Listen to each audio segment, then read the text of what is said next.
It was freezing cold outside and I was dressed in all the warm clothes that I could possibly find.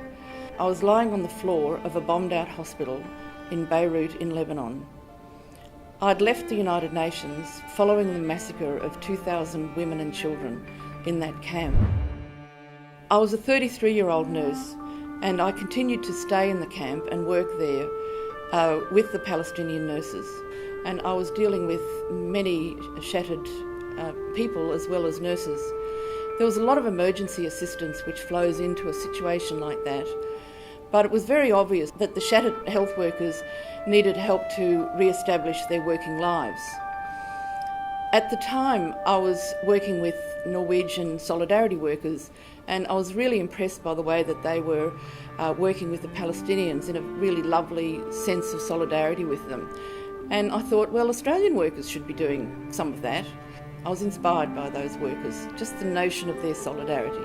I came back to Australia, did some talking around, and eventually met with Cliff Dolan, the president of the ACTU. He liked the idea and he took it to the ACTU executive, and they approved it towards the end of 1983. In January 1984, we had our first board meeting. Soon after, with the help of Australian trade unions and nurses, we were able to start our first training program with Palestinian nurses. APHEDA's work skills training programs were up and running.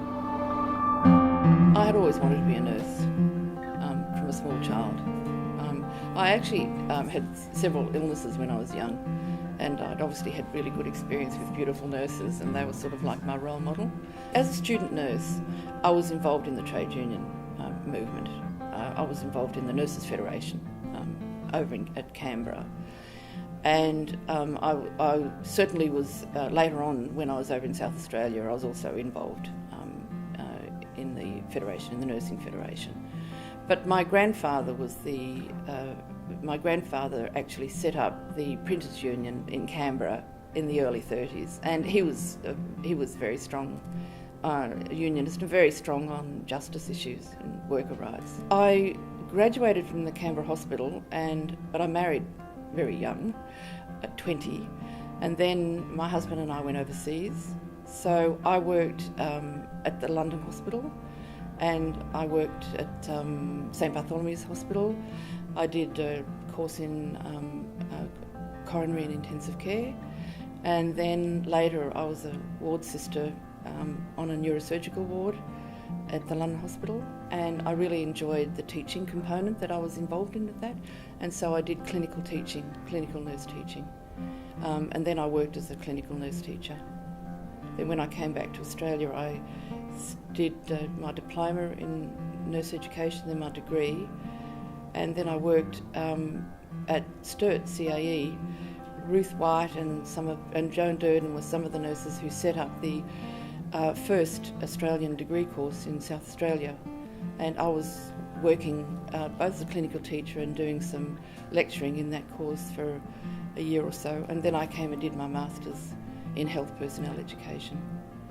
And then I got a job after that, I was extremely fortunate. I worked in the Australian Council of Hospital Standards for a little while, doing education, and then I was offered a consultancy with the World Health Organization. They actually asked me to go to Mauritius and set up a nursing registration program. I knew nothing about nursing registration, but that was what they had asked me to go and do. But then a position came up in the Middle East as a nursing consultant to evaluate nursing services in hospitals throughout the Middle East. And so my Masters had been around nurse evaluating practice, and then I was invited to go to the Middle East and help evaluate nursing services, and the consultancy involved going to Pakistan and Jordan and Bahrain. And then I was asked to, later that year, to go to Kuwait and help set up their in-service nursing program. And I arrived back at Alexandria, which was where I was based in the Middle East. And Israel had invaded Lebanon in 1982, and they'd been trying to get nurses to go to Lebanon, and all the old nurses refused. They said it's too dangerous, we're not going there. And I was young and silly and up for it. And I remember my supervisor, really, or my colleague, saying, "Oh, it's very dangerous, Helen. We'll have a really good insurance policy for you."